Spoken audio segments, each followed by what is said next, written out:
오늘은 정렬 알고리즘에 대해서 알아보도록 하겠습니다. 일단 배열을 사용해서 정렬 알고리즘을 실습을 해 보겠는데요. 정렬 알고리즘이 여러 개가 있는데요. 그 중에서 오늘은 선택 정렬에 대해서 알아보도록 하겠습니다.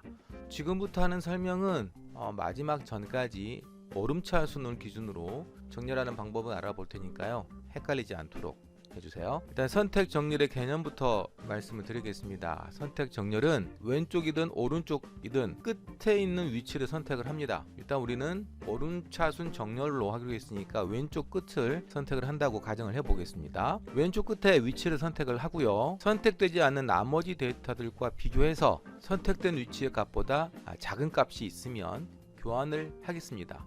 이렇게 하면 맨 왼쪽부터 차근차근 가장 작은 값, 그 다음 작은 값, 그 다음 작은 값 이렇게 정렬이 돼서 오름차순 정렬이 완성이 되는 겁니다. 예를 들면 카드 10장을 가지고 오름차순 정렬을 한다고 했을 때 10장 중에서 가장 작은 수를 찾아 가지고 맨 앞에 놓습니다. 나머지 카드 중에서 또 작은 수를 찾아서 그 다음에 놓고요. 또 나머지 카드 중에서 작은 수를 찾아서 그 다음에 놓습니다. 이렇게 하면 오름차순 정렬이 되겠죠. 이런 방법이 선택 정렬입니다. 그럼 그림으로 한번 설명을 해보겠습니다. 1부터 9까지 카드가 섞여 있는 카드 더미가 있다고 가정을 해보겠습니다. 그 카드 더미를 선택 정렬 방법을 이용을 해서 오름차순으로 정렬해 보겠습니다. 일단 카드 더미를 펼쳐봤더니 이런 순으로 되어 있었습니다. 7, 6, 5, 3, 2, 8, 1, 9, 4. 이걸 일단 원본으로 두고요. 4본을 하나 만들어 보겠습니다.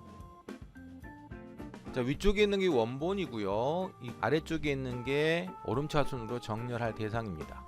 자, 전체를 탐색을 해서 가장 작은 값을 찾아가지고 1이네요.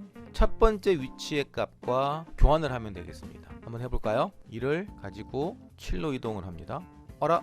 기존에 있던 7이라는 값을 1이 덮어 써버립니다. 7이라는 값은 사라져 버린다는 얘기죠. 그래서 지금처럼 이렇게 바로 직거래는 못합니다. 중개사가 있어야 된다는 얘기죠. 그래서 임시 공간을 하나 마련했습니다. 여기가 일단 중개소라고 보면 되겠고요. 여기에 1이라는 데이터를 잠깐 보관을 합니다. 그리고 첫 번째 위치의 값을 1이 있던 자리에 이동하면 되겠죠. 그리고 이제 1을 첫 번째 위치로 이동하면 되겠습니다. 자, 이렇게 하면 맨 왼쪽에 있는 값 한 개는 정렬이 완료가 된 상태입니다. 자, 같은 방식으로 두 번째를 진행해 보겠습니다. 두 번째부터 마지막까지 탐색을 해서 가장 작은 값을 찾아 보겠습니다. 2가 되겠네요. 1을 임시 저장 장소에 넣어놓고요. 두 번째 위치에 있는 값을 2가 있던 자리로 옮깁니다. 그리고 임시 저장 장소에 있던 1을 6이 있던 두 번째 위치로 이동하면 되겠습니다. 자, 이렇게 하면 두 번째 위치까지 정렬이 완료된 걸 확인할 수 있습니다.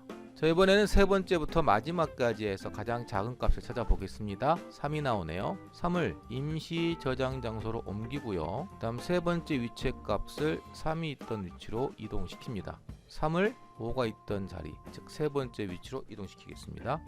그럼 세 번째 위치까지 정렬이 완료가 되었습니다. 네 번째부터 마지막까지 값들 중에서 가장 작은 값을 찾습니다. 4네요. 4를 임시 저장 장소로 옮기고요. 5를 4가 있던 위치로 이동을 하겠습니다. 4를 5가 있던 위치로 이동을 했습니다. 그러면 네 번째 자리까지 정렬이 완료가 되었습니다. 다섯 번째부터 찾습니다. 5가 일단 제일 작은 값이네요. 5를 일단 임시 저장 장소로 이동을 하고요. 다섯 번째 있는 값을 맨 마지막 5가 있던 위치로 이동을 시킵니다. 5를 6이 있던 다섯 번째 위치로 이동을 하겠습니다. 그러면 다섯 번째까지 정렬이 완료가 되었습니다. 자, 이번에는 여섯 번째부터 아홉 번째까지 위치 값들을 비교를 하면요. 맨 뒤에는 6이 가장 작은 값입니다. 여섯 번째 있던 값을 6이 있던 자리로 이동을 하겠습니다. 6을 8이 있던 여섯 번째 위치로 이동하겠습니다. 여섯 번째 값까지 정렬이 완료가 되었습니다. 자, 일곱 번째부터 비교를 해보겠습니다. 7이라는 값이 가장 작은 값이죠. 그러면 교환할 필요가 없다는 얘기고요. 그러면 일곱 번째까지 정렬이 완료가 되었습니다. 여덟 번째와 아홉 번째를 비교를 해보겠습니다. 8이 더 작죠? 8을 임시 저장 장소로 옮기고요. 9를 8이 있던 위치로 이동하고 8을 9가 있던 위치로 이동을 했습니다. 자, 여덟 번째까지 정렬이 완료가 되는 순간 마지막인 아홉 번째는 정렬할 필요가 없죠. 자동으로 9번째까지 정렬이 완료가 됩니다. 자, 이렇게 선택 정렬을 이용을 해서 이렇게 정렬이 되어 있지 않고 무작위로 놓여 있었던 카드를 이렇게 정렬을 해 보았습니다.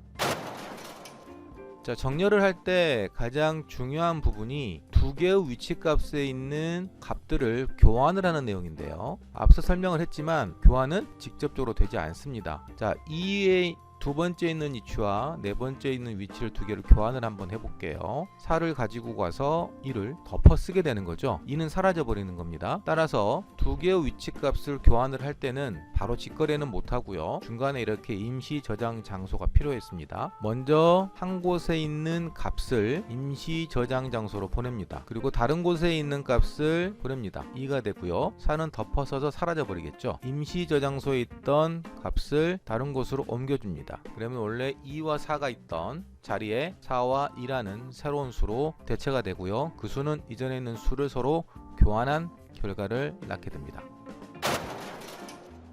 자, 이제 C 언어로 선택 정렬을 구현해 보겠습니다.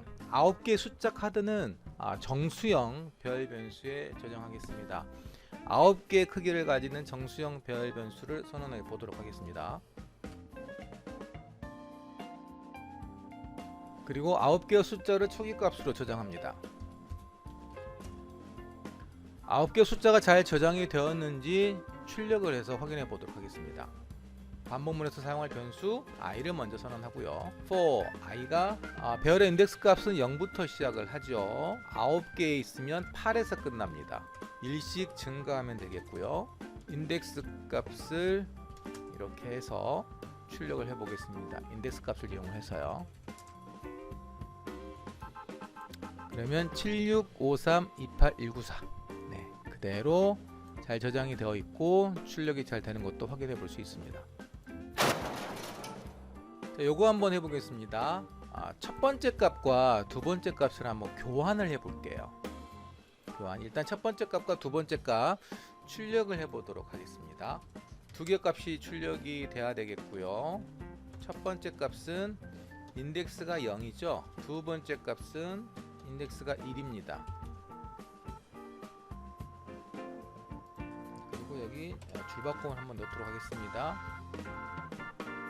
자, 그럼 첫 번째 값과 두 번째 값이 출력되는 걸 확인할 수 있습니다.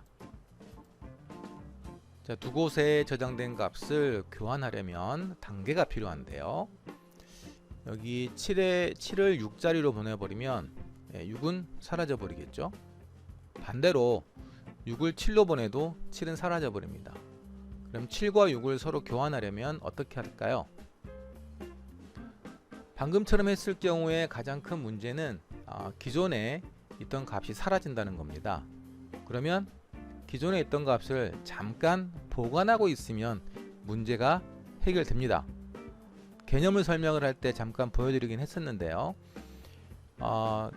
덮어 씌워지기 전에 값을 임시로 저장할 보관소를 만들어서 거기에 잠깐 동안 보관하면 되겠습니다. 자, 그 작업을 한번 해보겠습니다. 그러면 임시로 저장할 보관 장소 정수형 템플 하나 만들고요. 6을 먼저 임시 저장 변수에 저장을 해보겠습니다. 템프 6은 어디에 저장이 되어 있죠? 어레이 1에 저장이 되어 있죠. 이제 어레이 카드 1의 공간에다가 어레이 0의 값을 저장하면 되겠습니다. 그리고 어레이 카드 0에다가 템플을 저장하면 되겠죠. 이렇게 하면 7과 6의 값이 서로 바뀌는 것을 확인할 수 있습니다. 자, 그러면 출력을 해서 실제 바뀌었는가 확인해 보도록 합니다. 자, 똑같이 0과 1에 있는 값을 출력을 해 보았는데 12행에서는 7, 6이었고요. 19행에서는 6, 7이 출력되는 것을 확인할 수 있습니다. 자, 이걸 보고 수압이라고 합니다. 자, 그러면 여기에서 수압이 일어나야 될 조건이 있죠. 우리는 지금 오름차순 선택 정렬을 하려고 합니다. 그러면 수압이 일어나려면, 즉 두 저장 공간의 값이 서로 바뀌려면 오른쪽에 있는 값이 더 작아야 된다는 얘기죠. 그래서 이 수압이라는 프로그램이 실행이 되려면 반드시 조건이 뭐냐면 오른쪽에 있는 값이 왼쪽에 있는 값보다 작아야 한다라는 조건이 있어야 된다라는 겁니다. 자, 이걸 탭키를 눌러서 집어넣고요. 조건만 적으면 되겠습니다. 만약에 어레이 카드 0의 값이 1의 값보다 더 크다면, 그러면 오른쪽에 있는 값이 더 작다는 얘기니까요. 그럴 때만 수압 명령어를 작동해라 라는 겁니다. 그럼 이 경우에는 지금 작동을 할까요? 실행을 해봤더니 네, 7, 6이니까 6, 7로 변경이 됐죠. 작동이 됐죠. 이번에 오른쪽에 있는 값을 16으로 좀 큰 값으로 해보겠습니다. 그러면 네, 위치에 있는 값이 바뀌지 않는 걸 확인해 볼 수 있습니다. 그러면 14행의 조건이 잘 작동한다는 거죠. 다시 원상복귀를 하고요. 지금은 요거는 첫 번째 값과 두 번째 값만 비교를 했습니다. 우리가 선택 정렬은 일단 첫 번째 프로세스는 맨 왼쪽에 있는 거 한 개와 나머지 모든 걸 다 비교하는 거예요. 그럼 나머지 모든 걸 다 비교하려면 14행부터 19행 중 바꿔야 될 것들 있죠? 네, 여기는 1만 바꾸면 됩니다. 1, 1, 1. 이걸 2로 바꾸게 되면 첫 번째와 세 번째를 비교하는 게 되겠죠. 여기를 3으로 바꾸면 첫 번째와 네 번째를 비교하는 거고요. 4로 바꾸면 다섯 번째와 비교를 하게 됩니다. 네, 이런 식으로 해서 여기 있는 값은 몇부터 몇까지 바뀔 수가 있나요? 0을 인덱스 1부터 8까지의 값과 비교해서 작은 값을 인덱스 0 위치와 교환합니다. 교환하는 부분은 아래쪽에 있고요. 자, 그럼 여기에 들어있는 값 1이 1부터 8까지 바뀐다라고 했습니다. 그럼 이 부분은 네, 변수로 바꿀 수 있습니다. J라고 해볼까요? 그럼 1자리에 J를 넣을 수 있고요. 자, 이 부분은 반복물 쓸 수 있다는 얘기죠. for J겠죠. J는 1부터 시작을 해서 J가 8보다 작거나 같을 때까지 J는 1씩 증가를 하면 되겠습니다. 이 부분은 그대로 폼은 안쪽에다가 집어넣어줘야 되겠죠. 그리고 J라는 변수가 새로 만들어졌으니까 위쪽에다가 하나 만들어줘야 되고요. 그리고 실행을 한번 해보도록 하겠습니다. 자, 그럼 맨 왼쪽에 있는 첫 번째 값, 네, 이건 1, 가장 작은 수가 들어오는 걸 확인할 수 있습니다. 두 번째 값은 7이 되었죠. 자, 중간 단계에서 J 값의 변화에 의해서 배열 안에 들어있는 값들이 어떻게 바뀌고 있는가 라는 것을 확인을 한번 해보도록 하겠습니다. 그럼 요거는 싹 지우고요. 배열 전체를 출력해 주는 게 9행부터 11행까지였죠. 이 부분을 여기 부분에 넣도록 하겠습니다. 그러면 네, J가 1일 때 전체 배열의 값을 출력을 하고요. J가 2일 때 또 출력하고요. J가 3일 때 출력하고 J가 8일 때까지 전체 배열을 다 한 번씩 출력을 해보는 겁니다. 자, 줄바꿈이 있으면 좋겠죠. 그래서 여기다가 줄바꿈을 한번 넣어놓도록 하겠습니다. 실행을 해보면 맨 위에 있는 부분이에요. 지금 9행부터 11행까지 해가지고 여기가 실행이 됐고요. 내려왔습니다. J가 1이죠. 그럼 0과 1을 일단 비교하는 겁니다. 네, 7과 6을 두 개를 비교를 했죠. 그래서 6이 더 작으니까 수압. 네, 여기는 명령을 실행을 해서 6과 7의 위치를 바꿨습니다. 그 다음에 그렇게 바뀐 내용을 쭉 실행을 했습니다. 이게 이제 배열에 들어있는 전체 내용을 실행을 한 거고요. 그 다음 J가 이제 2가 됐겠죠. 2가 됐으면 5와 6을 비교합니다. 네, 5가 더 작죠. 그럼 또 수압 작동을 했습니다. 그래서 5와 6의 위치가 바뀐 상태죠. 바뀐 상태를 20행부터 22행까지 실행을 했습니다. 자, I가 이제 3이 됐죠. 3의 위치에 있는 값 3과 5입니다. 네, 3의 위치에 있는 값이 더 작죠. 그래서 두 개를 또 수합을 했습니다. 작동을 했고요. 그 내용을 그대로 출력했습니다. 그리고 그 다음 J값 변화에 의해서 2와 3을 비교합니다. 이거 더 작죠? 그럼 위치값 바꿨겠죠? 2와 3으로. 그리고 그 내용을 출력했습니다. 그리고 8과 2 비교했습니다. 변화가 없네요. 바꿀 필요가 없죠? 그대로 뒀습니다.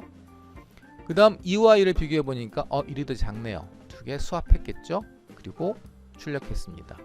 1과 9는 비교했지만 바꿀 필요가 없죠. 1과 4 한 번 더 비교했는데 바꿀 게 없죠. 그대로 놔둡니다. 그래서 J값이 J값이 1부터 8까지 변할 때 어레이 카드에 들어있는 별의 내용을 이렇게 출력해서 값이 어떻게 변화가 되고 있는지 확인해 볼 수 있습니다. 이렇게 해서 맨 왼쪽에 있는 값 한 개를 고정해 놓고, 여기죠, 여기 위치값 고정해 놓고 나머지 것들과 비교를 해서 가장 작은 값을 맨 왼쪽에다가 위치를 시켰습니다. 그게 뭐냐면 1이라는 얘기죠. 1. 그러면 1은 일단 현재 정렬이 된 상태입니다. 자, 이렇게 해서 한 번이 끝났으면 그 다음 뭘 해야 되냐면 두 번째 위치, 그렇죠, 이 두 번째 위치에 있는 것과 다른 것들을 다 비교합니다. 그래가지고 가장 작은 값을 두 번째 위치에 배치를 시킵니다. 그러면 여기 있는 이 코드에서 바꿔야 될 게 있죠. 일단 0이라고 되어 있는 이 부분은 전부 다 1로 바꿔야 됩니다. 그렇죠? 두 번째 위치 값이니까요. 그러면서 J값은 1부터 시작을 하는 게 아니라 J값은 2부터 시작을 해야 되겠죠. 그리고 그 순이 끝나고 나면 1은 다시 2로 바꾸고요. 그리고 J값은 3부터 시작을 하게 됩니다. 그래서 일단 여기 있는 0도 계속 받게 된다는 거죠. 몇부터 바뀌냐면 0부터 0, 1, 2, 3, 4, 5, 6, 7까지 바뀌게 됩니다. 그래서 여기 있는 0값도 변수로 바꿀 수가 있습니다. 값은 요거 i로 바꾸겠습니다. 0은 i로 바꾸겠습니다. i로 바꾸고요. 그럼 이거 전체를 다 감싸야 되겠죠. 전체를 감싸서 i는 몇부터? 0부터 i가 7보다 작거나 같을 때까지 i는 1 증가시키면 되겠습니다. 그리고 중괄호 넣어주면 되고요. 나머지 이 안에 있는 내용들은 그대로 잘라서 이 안에 붙여넣기 하면 됩니다. 그런데 i가 지금 변화가 계속 되고 있는데 여기서 요 안에서 다시 i가 0으로 초기화가 돼 버리죠. 그래서 이 부분은 다른 변수로 바꿔주겠습니다. k로 바꿔줄게요. k. 그리고 그러면 ijk라고 k 하나 선언하겠습니다. 그리고 실행을 해보도록 하겠습니다. 출력이 이상한 데서 되죠. 그럼 이 부분의 출력은 이제 J값의 변화가 아니라 I값이 변할 때마다 출력을 해보도록 하겠습니다. 그러면 I값이 변할 때마다, 자, I값이 변할 때마다 이렇게 바꿨습니다. 가만히 보니까 첫 번째는 정확하게 1이 왔죠. 가장 작은 값이 왔습니다. 그런데 그 다음부터는 정렬이 안 된 것처럼 보입니다. 네, 실제로 안 되었고요. 그 이유가 있습니다. 뭐냐면 i가 0일 때, 즉 i 값이 0일 때는 나머지 j가 1일 때부터, i가 0일 때는 j가 1일 때부터 나머지 것과 다 비교를 해가지고 가장 작은 값을 0으로 다 보냈습니다. i가 1이 되었죠. i가 1이 되었는데 다시 j는 1부터 끝까지 비교를 합니다. 비교가 있죠. 그래서 제일 작은 값을 이 위치에 놓습니다. 지금 여기까지는 괜찮죠, 그나마. 그런데 j가 이제 2가 됐어요. 이 위치에 있는 내용을 선택해서 바꿔주는데 다시 j는 1부터 해서 8까지 여기 있는 영역에서 제일 작은 값을 이 위치에 넣어주는 거예요. 그럼 당연히 여기에서는 제일 작은 값이 2죠. 네, 여기 2가 들어가는 겁니다. i값 1 증가했습니다. 하지만 j는 또 1부터 해서 나머지 영역에서 작은 값을 여기에 넣어주는 겁니다. 자, 그러면 여기는 j값이 시작하는 위치가 어떻게 해야 되냐면 i값보다 1씩 큰 위치부터 시작을 해야 됩니다. 그래야 내가 선택한 이 위치에 작은 값을 놓을 때는 나머지 공간에서 비교를 해서 작은 값, 여기도 마찬가지 나머지 공간에서 작은 값, 여기도 마찬가지 나머지 공간에서 작은 값. 그래서 여기는 i 더하기 1을 해야 된다라는 겁니다. 그러면 j는 i가 0일 때 j는 1부터 시작을 하게 되고요. i가 1이면 j는 2부터 시작을 하게 되고요. i가 3이면, 네, 그래서 각 단계별로 쭉 실행을 하고 나서 맨 마지막에 보면 이렇게 정렬이 된 걸 확인할 수 있습니다. 참고로 i값을 단계로 봤을 때 i값을 한번 출력을 해보도록 하겠습니다. 0단계 1단계 그렇죠. 단계 더하기 1을 해볼게요. 자, 그리고 다 끝나고 난 다음에도 하나 출력해 보도록 하겠습니다. 자, 이게 원본이고요. 1단계는 맨 첫 번째 위치에 나머지 영역에서 제일 작은 값을 갖다 놓았고요. 2단계는 두 번째 위치에 나머지 영역에서 제일 작은 값. 3단계는 나머지 영역에서 가장 작은 값을 세 번째 위치에 놔뒀고요. 4단계는 네 번째 위치, 5단계는 다섯 번째, 6단계는 여섯 번째, 7단계는 일곱 번째, 8단계는 여덟 번째, 9단계는 필요가 없죠. 왜냐하면 자동으로 8단계가 정렬이 되면 9단계는 자동으로 가장 큰 수가 들어가게 됩니다. 그래서 이렇게 정렬이 된 모습을 확인할 수 있습니다. 자, 그런데 앞서 설명한 개념에서 진행된 회차별 결과와는 약간 다릅니다. 개념에서는 가장 작은 값의 위치를 어딘가에 저장을 해놨다가 마지막에 교환을 했었죠. 근데 지금 실습에서는 작은 값을 만날 때마다 계속해서 교환을 해야 됩니다. 이렇게 해서요. 그 부분이 약간 달라요. 그 부분은 뭐 간단합니다. 여기에다가 배열과 바로 교환하지 않고 어딘가에 다른 변수를 만들어서 저장을 해놨다가 끝나고 나면 거기 있는 값과 그 선택된 위치의 값을 바꾸면 되겠죠. 선택 정렬의 정리 한번 해보겠습니다. 정리를 한번 내림차순으로 해볼게요. 선택 정렬은 한쪽 끝에서부터 선택을 해요. 위치를. 그리고 나머지 영역의 값들과 비교를 해서 내림차순이니까 가장 큰 값을 찾아가지고 선택한 위치의 값과 교환을 합니다. 그러면 일단 선택한 영역은 내림차순으로 정렬이 된 겁니다. 그럼 그 다음 칸으로 이동해서 여기 있는 값과 나머지 영역을 비교해서 가장 큰 숫자를 교환을 하는 거죠. 그러면 이 두 개의 영역은 정렬이 완료가 된 겁니다. 다음은 세 번째 값과 나머지 영역을 비교를 해서 가장 큰 값을 교환을 합니다. 그 다음은 네 번째 값과 나머지 영역을 비교를 해서 가장 큰 값을 교환을 합니다. 이런 식으로 해서 여덟 번째 값과 마지막 걸 비교를 해서 더 큰 값을 왼쪽에 놓는 교환을 합니다. 그러면 내림차순으로 정렬이 되는 것을 확인할 수가 있습니다. 이게 바로 선택 정렬입니다. 고생했습니다.